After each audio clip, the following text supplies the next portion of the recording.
Hello friends, welcome to my YouTube channel. YouTube চ্যানেলে আজকে কিন্তু তোমাদের সামনে এমন একটা ভিডিও শেয়ার করব, যে ভিডিওটি সাধারণত সকলের জন্যই প্রয়োজন, সব ক্লাসের জন্য।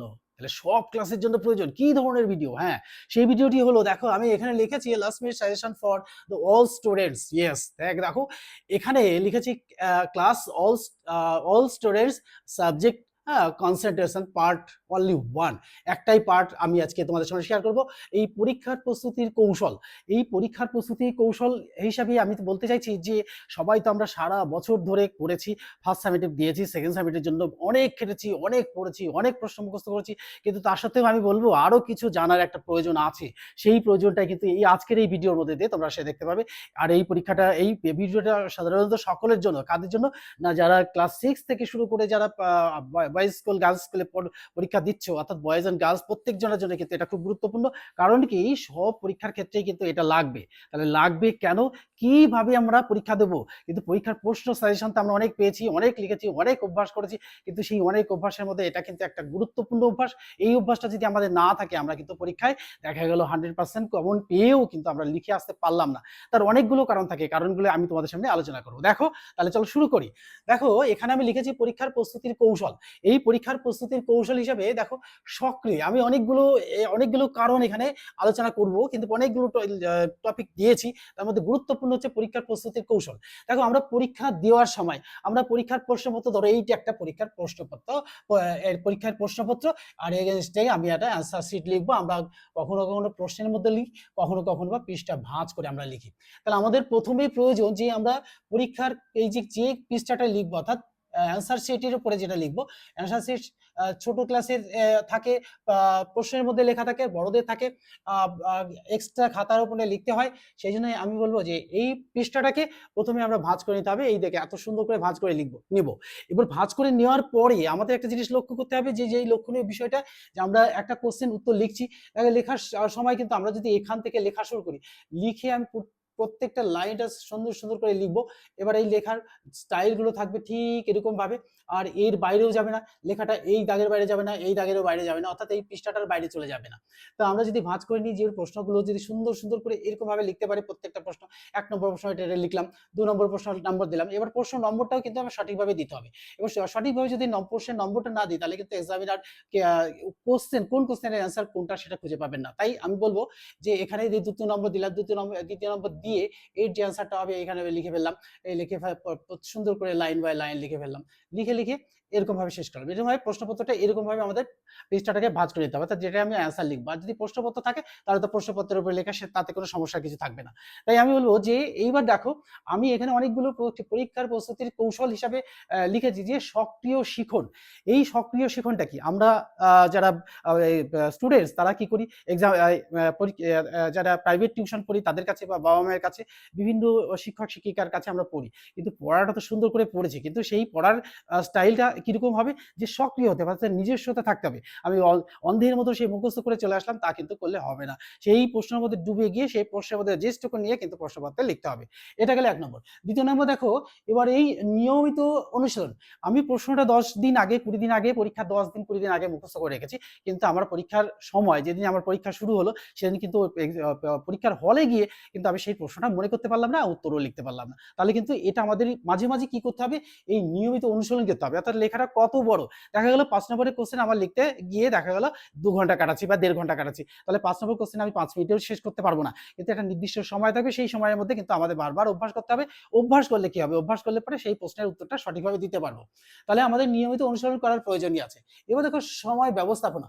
সময়ের দিকে তাকাতে হবে। আমি প্রশ্ন কমন পেলাম, কিন্তু প্রশ্ন কমন পেয়ে উত্তর লিখছি, লিখতে লিখতে দেখা গেল যে আমি সব প্রশ্ন 10টা কোশ্চেনের 10টাই কমন, কিন্তু আমি 7টা লিখে আর 3টে লিখতে পারলাম না। কেন না, কারণ হচ্ছে আমি এই সময়ের দিকে তাকাইনি, আমি ঘড়ির দিকে তাকাইনি যে কতটা সময় আছে বা কতটা সময় আমার ব্যয় হলো। সেজন্য ওই সময়ের দিকে কিন্তু খেয়ালটা অবশ্যই রাখতে হবে। তা নাহলে কিন্তু সেই 10টা কোশ্চেনের মধ্যে 7টা উত্তর দিয়ে কিন্তু আমাদের চলে আসতে হবে 3টে কোশ্চেন কিন্তু পাবো না।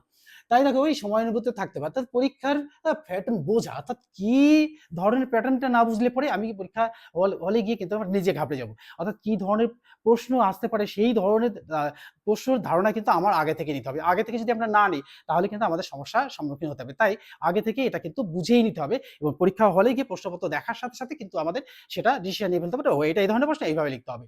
তারপরে দেখো, যে শান্ত এবং মনোযোগী থাকা।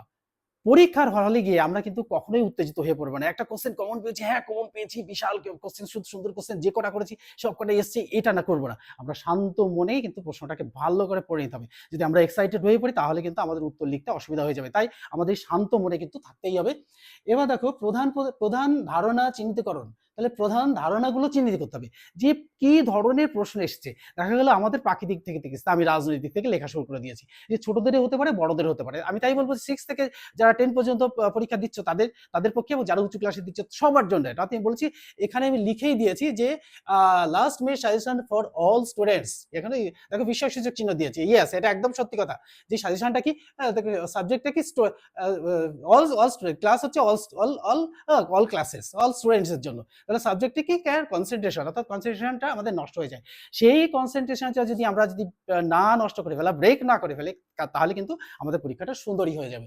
তা দেখো, প্রশ্নের ধরন বোঝা, কি ধরনের কোশ্চেনের এগেনস্টে আমাকে কি ধরনের উত্তর লিখতে হবে।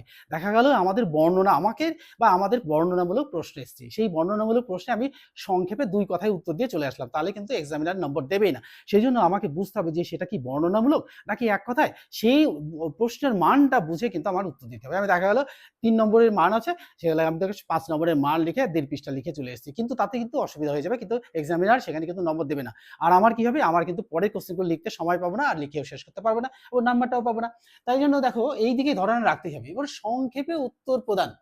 আমি কোনো একটা কোশ্চেন পেয়ে সেই কোশ্চেনের ইতিহাস লিখতে শুরু করলাম। ইতিহাস তো বোঝোই, ইতিহাসের শেষ নেই। কারণ হচ্ছে সেই ইতিহাসটা অনেক আগে ঘটেছে, সেই নিয়ে একটা ফেনিয়ে অনেক বড় একটা উত্তর করে আমি দিয়ে আগে 1.5 পৃষ্ঠা, দেখা 3 নম্বরের প্রশ্ন 1.5 পৃষ্ঠা লিখে চলে এসেছি।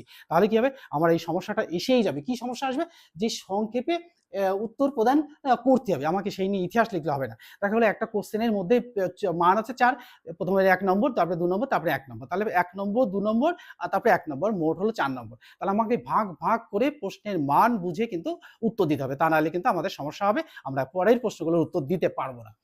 তারপরে দেখো, অনুচ্ছেদটি পুনরায় দেখা। দেখো, আমি পরীক্ষা দিয়েছি কিন্তু উত্তরটা লিখেছি, যদি আমার সময় থাকে, অবশ্যই সময় থাকবে, কারণ হচ্ছে অবশ্যই সময় থাকে মানে আমি নিয়মের মধ্যে রয়েছি, তাই আমি তো নিয়মের বাইরে যাচ্ছি, নিয়মের মধ্যে থেকে আমাকে দেখতে হবে যে প্রশ্নের উত্তরটা লিখেছি সেটা কি সত্যি সত্যি ওখানেই আছে, তো ওখানে আছে কিনা, অর্থাৎ যে প্যাসেজের মধ্যে উত্তরটা খুঁজে লুকিয়ে রয়েছে সেখানে একটু ভালো করে দেখে নিতে হবে, তা নাহলে কিন্তু আমাদের সমস্যায় পড়তে হবে। তারপরে দেখো, তোমার সময় পরিচালনা। সময় তো দিয়েছে দেখা গেল 1.5 ঘন্টা, কিন্তু আমি যা লিখছি, আমার হাতের যা গতি, তাতে দেখা গেল আমার 2.5 ঘন্টাতেও সময় শেষ হচ্ছে না। 2.5 ঘন্টার মধ্যে আমি পরীক্ষা দিতে পারছি না, অর্থাৎ শেষ করে উঠতে পারছি না।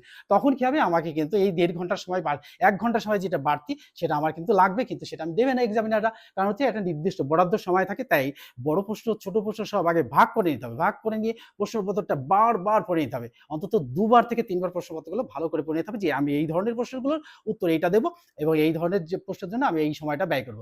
অর্থাৎ সময়টা ব্যয় করার কিন্তু নিয়মটা জানতে হবে। আমি অযথা 2টো কোশ্চেনের এগেইনস্টে অনেক সময় দিয়ে ফেললাম, দেখা গেল আমি পরের কোশ্চেনগুলো লিখে আসতেই পারলাম না। তারপর দেখো, আতঙ্কিত না হওয়া। দেখো, বাড়িতে পড়ে গেছে অনেক, বাবা-মা অনেক পড়িয়েছে, শিক্ষকরা অনেক পড়িয়েছেন, কিন্তু আমরা কি করেছি, আমরা পরীক্ষার হলে গিয়ে অযথা ভয় পাচ্ছি। তাহলে অযথা ভয় পাচ্ছি কেন, যে প্রশ্নগুলো করিয়েছেন শিক্ষকরা, বাবা-মা থেকে পেয়েছি বা স্কুল থেকে পেয়েছি, বোর্ডের পরীক্ষা দিচ্ছি, সেখানে গিয়ে দেখি সেই কোশ্চেনটাই, তাহলে আমাদের আতঙ্কিত হয়ে যায়। আমরা আতঙ্কিত হব না। কারণ কি আতঙ্কিত হব না, এই কারণের জন্য যে আমি ওখানে পরীক্ষা দিতে গেছি, অর্থাৎ পরীক্ষার উত্তর দিতে গেছি, সেখানে কিন্তু যে পরীক্ষার গার্ডে আছে সেও, বা যে পরে খাতা দেখবে সেও কিন্তু আমাকে মেরেও ফেলবে না, কেটেও ফেলবে না। সেই ভয়টা, যে আমি একদম মেরেও ফেলবে না, আমাকে কেটেও ফেলবে না, আমি কিন্তু কি থাকবো, আমি কিন্তু সোজাই থাকবো, অর্থাৎ আমাকে মেরে ফেলবে না, কেটে ফেলবে না, সেই বুঝেই কিন্তু আমার আতঙ্কিত না হয়ে কোশ্চেনের উত্তরগুলো দিতে হবে।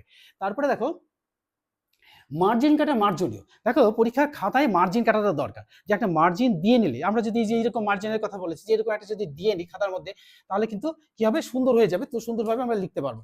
তা যদি এই মার্জিনগুলো না দেওয়া থাকে, এই যে এরকম মার্জিনগুলো আমি দিয়েছি, এরকম যদি দিয়ে দিই প্রত্যেকটা খাতায়, তাহলে এই দিকেও দেখেন আমরা যখন ভাঁজ করবো, ওই দিক থেকে এরকম করে ভাঁজ করে নেবো, তাহলে কি হবে, উত্তরগুলো এর মধ্যে সুন্দর করে লিখবো, এই দাগের বাইরেও যাবো না, এদিকেও যাবো না, এদিকেও যাবো না। তাহলে কি হবে, এক্সামিনার খুশি হবেন, বাহ সুন্দর একটা খাতাটা, এই দিকটাও পরিষ্কার, এদিকটার নামটাম লেখা আছে, এদিকটাও পরিষ্কার, সব দিকে পরিষ্কার, উত্তরটা সুন্দরভাবে আছে। তাহলে এক্সামিনার খুশি হবেন, যে দেখেই খুশি হবেন যে এই ছেলেটি সত্যি সত্যি নিয়ম ভেবেই কিন্তু কোশ্চেনের উত্তরগুলো লিখেছে। তারপর দেখো, মার্জিন কাটা চলে গেল। এবার দেখো, অসৎ উপায় অবলম্বন। এটা কিন্তু আমরা ছোটবেলা থেকে আমরা যখন স্টুডেন্ট ছিলাম তখনও কিন্তু দেখেছি, এখনো কিন্তু সেটা আছে। কোনো স্টুডেন্ট আমি দোষ দেব না। কারণ আমি এটা দোষ দেব যে সিস্টেম, তারা এই সিস্টেমের বাইরে চলে যায়। কোনো গার্ডিয়ানেরও দোষ নাই, কোনো টিচারেরও দোষ নাই বা স্কুলেও কোনো স্কুল শেখায়নি যে তোমরা এইভাবে অসৎ উপায় অবলম্বন করো। তাই আমরা দেখেছি, আমরা পরীক্ষার হলে দেখেছি কোনো স্টুডেন্ট কি করেছে না ছোট কাগজে লিখে নিয়ে এসেছে। কেউ বা হাতে লিখে নিয়েছে, কেউ বা বেঞ্চে লিখেছে, কেউ বা দেয়ালে লিখে রেখেছে। দেখা গেল একটা জ্যামিতি দিয়ে জ্যামিতিটা আগে থেকে দেয়ালে এঁকে রেখেছি। আমি জ্যামিতির দিকে এরকম ভাবে তাকিয়েও বুঝে গেলাম এটা এসছে, তাহলে ওটা করে দিলাম। এই অসৎ উপায় অবলম্বন করব না। যদিও অসৎ উপায় অবলম্বন করি তাহলে কি হবে? দেখা গেল অ ধরা পড়লে তো আমার খাতা-টাতা গেলই, সে তো একটা আছে। কিন্তু দেখো অসৎ উপায় আমি একটা কাগজ নিয়ে লিখছি, দেখো লিখছি, টিচার আসছে টুক করে রেখে দিচ্ছি। আবার হাতের মধ্যে নিয়ে নিচ্ছি। তাহলে এই এক্সামে যে গার্ডে থাকবেন সে কিন্তু বারবার ওই স্টুডেন্টটাকে ইন্ডিকেট করবে। ও কেন আমাদেরকে এরকম করে দেখছে? এদিকে দেখছে, ওদিকে দেখছে। কেন? এই দেখাটার কারণটাই হচ্ছে যে তার হাতের মধ্যে এটা এরকম টুকলি আছে, সে এরকম টুকলিটাকে লুকিয়ে রেখেছে এবং দেখছে লিখছে আবার হাতের মধ্যে মুঠোর মধ্যে নিয়ে নিচ্ছে। এক্সামিনার কিন্তু যদি গার্ডে যিনি থাকবেন তিনি যদি দেখেন তাহলে কিন্তু খাতাটা গেল। তাই আমি বলব যে এই অসৎ উপায় অবলম্বন করা যাবে না। তাহলে এই অসৎ উপায় যদি অবলম্বনের পথ পরিত্যাগ করতে হবে, এটা সম্পূর্ণরূপে পরিত্যাগ করতে হবে। যদি আমরা অসৎ উপায় অবলম্বন করি তাহলে দেখো কি হবে? কিছুই হবে না। হবে হচ্ছে তার লাইফটা বরবাদ হবে। আর কি হবে? সে যে ভাবছিল যে আমি লিখে সবাই পড়ে লিখে পড়ে ভালো করে পড়ে নাম্বার পেয়েছেন আর আমি টুকলি করে অর্থাৎ অসৎ উপায় মানেই হচ্ছে টুকলি করাটা। সেই টুকলি করেই আমি নাম্বারটা তুলবো। কিন্তু টুকলি করে সবটা পথ যাওয়া যায় না। দেখা গেল ১০ টা কোয়েশ্চেন এসছে, তার এগেইনস্টে টুকলি করে এদিকে তাকিয়ে ওদিকে তাকিয়ে দেখা গেল আমি ৩ টে কোয়েশ্চেনের কোনরকম উত্তর দিয়েছি।